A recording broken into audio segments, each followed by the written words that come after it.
That is trending this morning. The man that police suspect murdered a 30-year-old Olorato Mongale has been shot dead during a shootout with police in Amanzimtoti in KwaZulu-Natal. Newzroom Afrika's Nobuhle Modise is at the scene, while we also have Linda Mnisi live from Bloemfontein outside Mongale's home. Remember, this is where we're speaking about the memorial service. Let's start off with Nobuhle. Nobuhle, just quickly once again, tell us about the incident that happened with the main suspect being shot dead by the police. Indeed, so news just in that the main suspect in the Olorato Mongale murder case has been shot and killed in a shootout with police. As I had spoken to you earlier, I did mention that I will have the Provincial Commissioner, Nhlanhla Mkhwanazi, with us to answer some of these questions. Here he is giving us a timeline of what took place here. Include the private sector that will be helping us in terms of using their cameras to help us trace the vehicles as the vehicles were moving around. So as is, we been working the whole night trying to locate these people. Eventually, we arrived at the place of Mazimtoti, the area of Mazimtoti where we at. It's a very beautiful apartment. This suspect arrived here with intentions to come and hire the vehicle. There's an individual here that is renting out the cars, and he has rented out cars to him before. And he arrived this morning, or yesterday morning, to come and rent the vehicle from him. And allegedly, the guy says, upon seeing his face on the media, he then decided that he's not going to give him the vehicle, but he stayed with him the whole day, trying to convince him to hand himself over. And he confessed, according to the witness, the owner of the place. He said he confessed to him on what he did in Joburg. And he wanted to commit suicide. And when he asked him about the second suspect, he told him that the other suspect said he's going to Zimbabwe. So he has disappeared, and we're still trying to locate him as well. So we eventually, when the team arrived here, was able to get into this apartment. And in this apartment, they knocked and they came in, and unfortunately there was an engagement inside, and the suspect was fatally wounded. This obviously follows the work that was being done over the past few days, where even the vehicle was recovered. So just to clarify that point, this suspect that has been located is the son of the other gentleman that was arrested, am I correct? Yeah, that's correct. The vehicle is owned by a man that lives in a township nearby Devon, which is called Kwamashu. And this boy was using that vehicle. It's a vehicle that he used to drive to Johannesburg, where the incident occurred, and he brought the vehicle back, and he took the vehicle to the penal beater because it had some damage in it. And that's where we recovered the vehicle, and with some blood stains at the back of the back seat of the vehicle. The forensic people were processing it. We hope that blood stain will be linked with the victim. And the parents, the father especially, confirmed that his son was using a car. And then since the son was on the run, and wherever we've been trying to locate the son, eventually he went to throw money in one of the banks in around the area, not far from here. And we picked him up on the cameras when he went to that shopping center. And the vehicle that picked him up from there, and it's the same vehicle that allegedly picked him up from the house where he was at after allegedly his mother tipped him off. We managed to locate that vehicle. Then we found the suspect, and from there we were following up in places where he might have been dropped off until we went all the way up to the north, King Kocha district, to pick up other people that transported him here. And so we pick up those people, and they took us to another one took us until eventually we came back here. So the team has been working around the clock trying to trace him until we located him here. PC, just from the top, we came in the middle of your sentence. Just a clarification on how we got to this particular place. You were right in the middle of explaining when we got to you. Apologies for that. Yeah, we all know that the incident happened in Johannesburg, and the team has been tracing from Johannesburg, working with KZN, following up the information. The vehicle was located in one of the townships at the penal beater shop in Devon.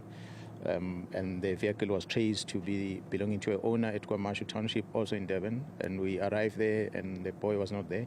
The father confirmed that his son was using the vehicle. So we tried to trace the son. His son is the one that has been on the public space about being involved in the murder of that girl. We then be able to pick up the vehicle that picked him up yesterday morning, and we followed that vehicle until we located the car. From there, we're able to then trace all the movements of that vehicle, where it dropped off, who was traveling with them.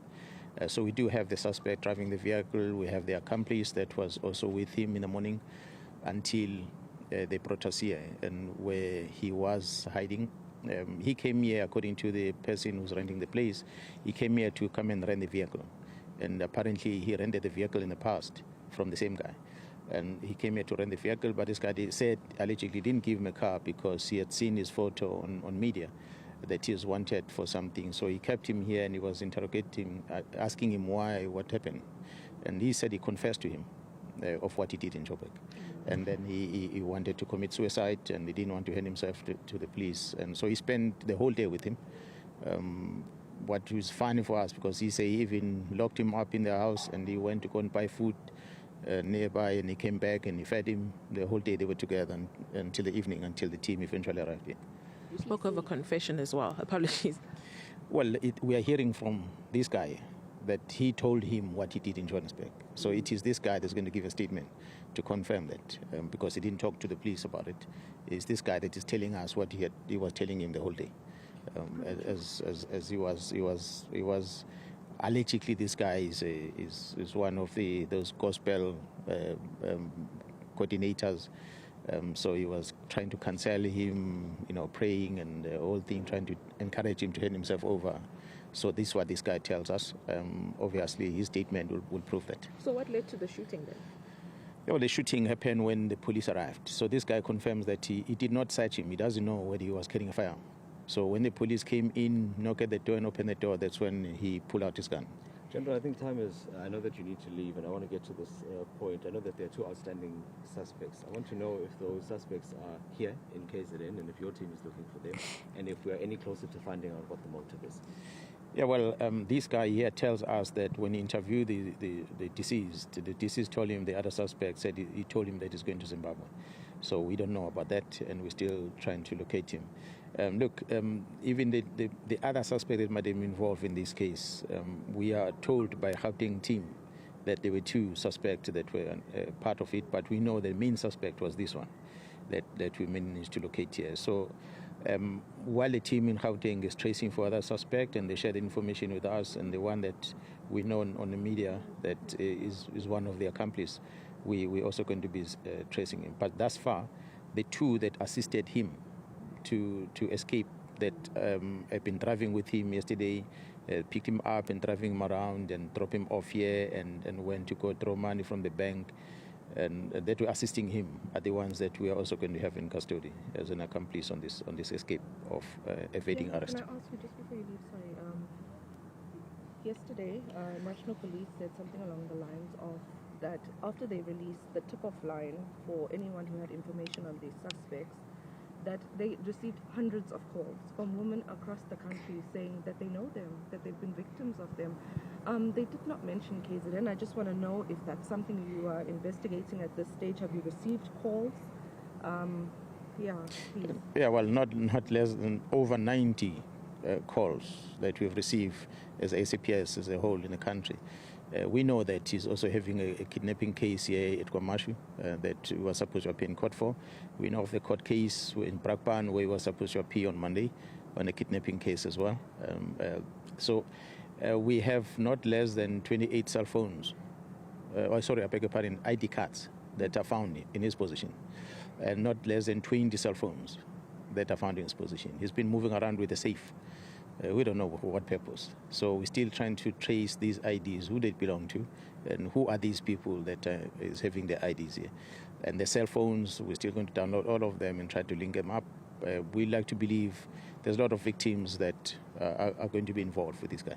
You mentioned, Commissioner, if I can just come in there. Just two questions for me. Do we know whose apartment this is? Was he renting here?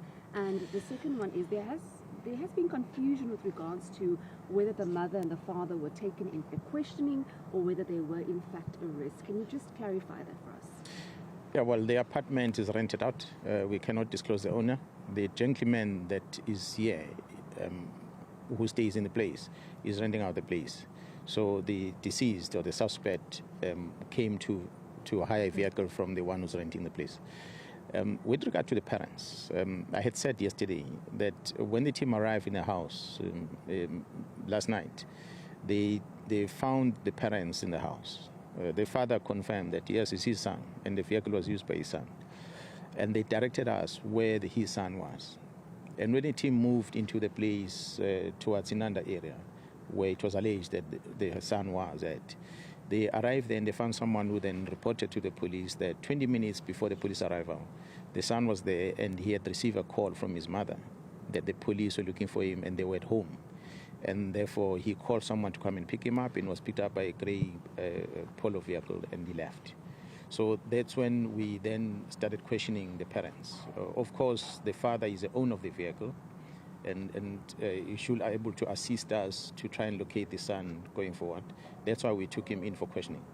The mother who allegedly assisted this boy to escape, which we cannot charge her for until we get a Section 205 to really confirm the story that you're hearing that she might have tipped him off. Until we confirm that, we'll be able to then charge her.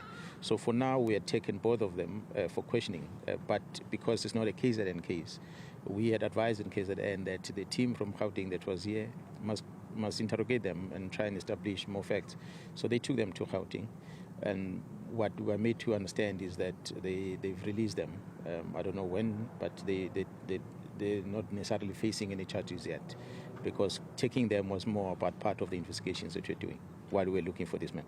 General, while we are focusing on this shooting that took place here, there were also other incidents that took place overnight. At least 3 CIT robbers were shot dead in various incidents. So would you be able to give us some of those details? I know that this is linked to the robbery on the R56 near Richmond. Yeah, well, the team has been working overnight and a lot of teams have been running around. We know of an incident that happened where unfortunately a 6-year-old was injured and an adult male was shot dead as well. That happened as a result of an armed robbery that has gone wrong. The criminals had planned to bomb the cash vehicle and steal the money, but it looks like they did not make a right calculation with the amount of explosive they put in there because the safe did not open.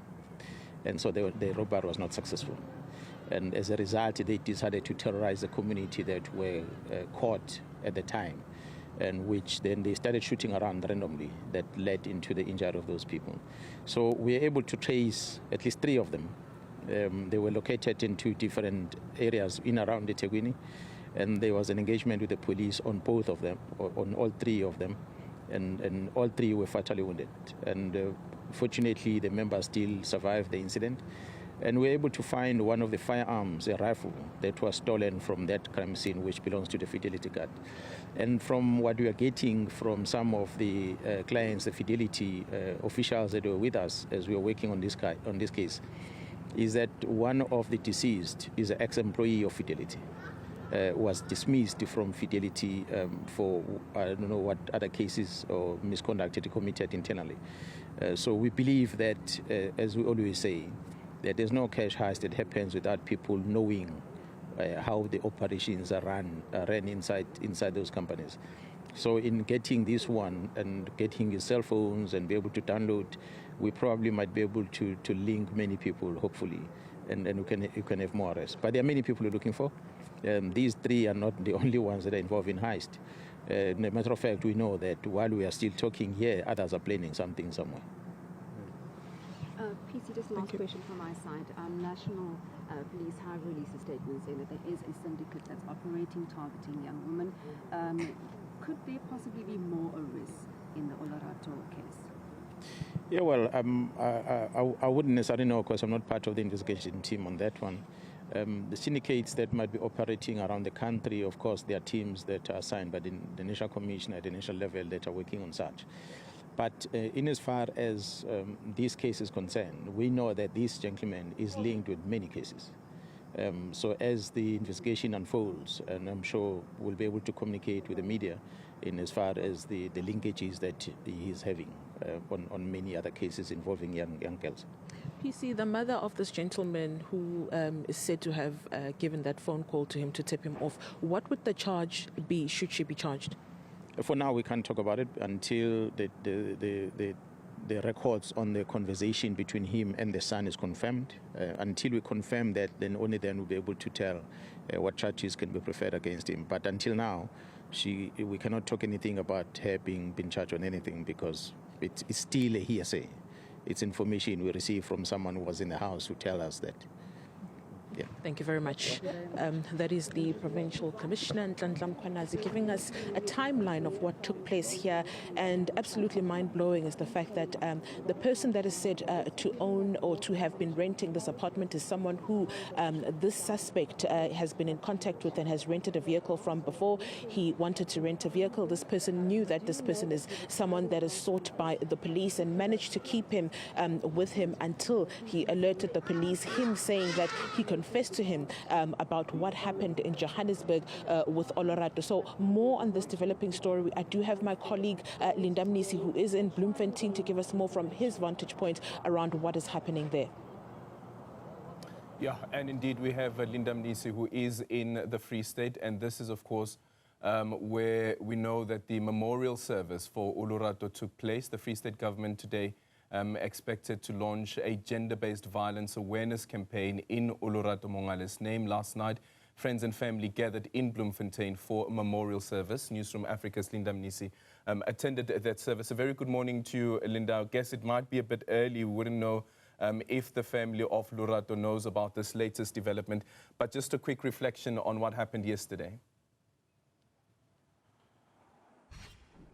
Well, in fact, Aldrin, I've been in touch with some of the family members this morning, and as you can imagine, the past 48 hours have just been a roller coaster, an emotional roller coaster, really, for the family, because as they were preparing for the memorial service, the news of the identification of those suspects broke, and while we were with them at the hall yesterday morning, police also releasing another name, the third suspect, who was also being identified.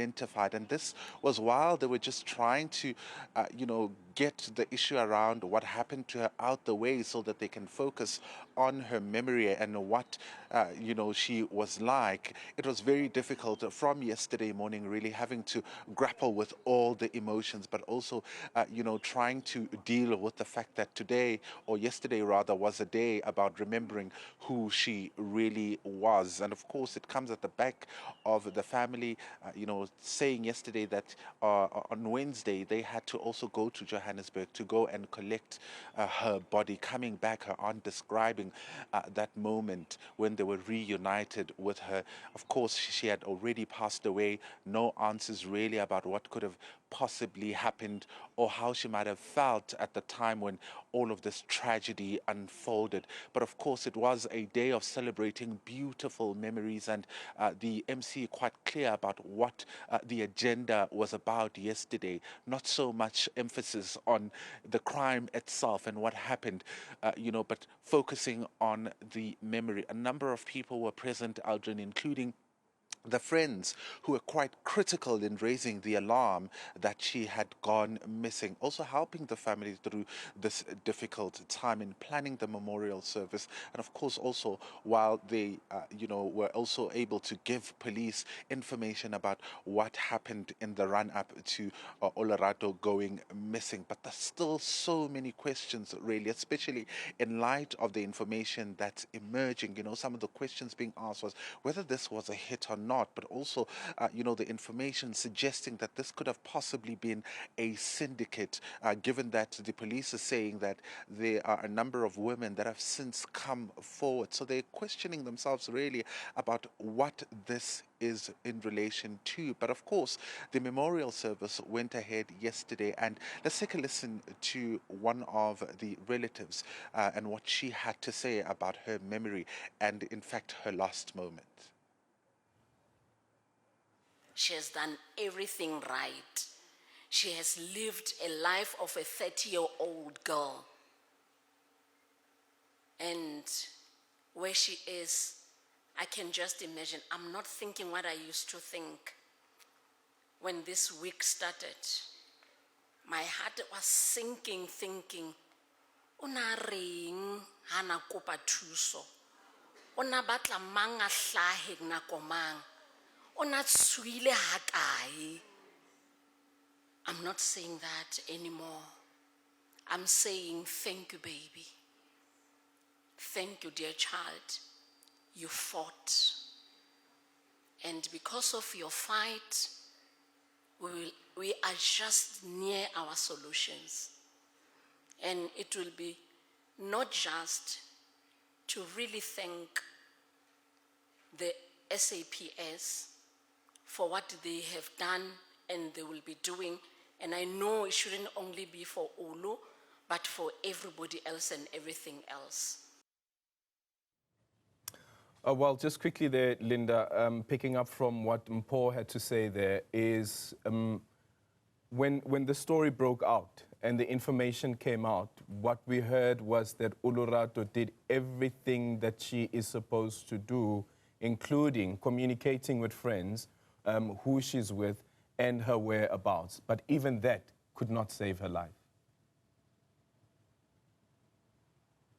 Absolutely, Aldrin. You know, I had a conversation with some of her other friends yesterday morning off air, and they were talking about basically how it's always just been a rule for them as friends to say whatever you do, wherever you are, you know, if you feel that there's something wrong, you need to share the information. So it's always been a rule that, you know, whenever they go, you know, particularly with strangers, they would share that information, they would share their locations, and it's just so unfortunate that this one ended in this tragedy. In fact, one of the aunts, Aldrin, reflecting on just the early moments when they thought she had disappeared and how, you know, the friends remained measured and also engaging and giving information about what, you know, Olorato had told them, and also just insisting, the friends insisting that no, you know, the police should still be searching around the area where they were around Lombardy, and how they were just critical in assisting the police in trying to locate her. So it really is one of those things where the family says she was an exemplary child, being the only child, really.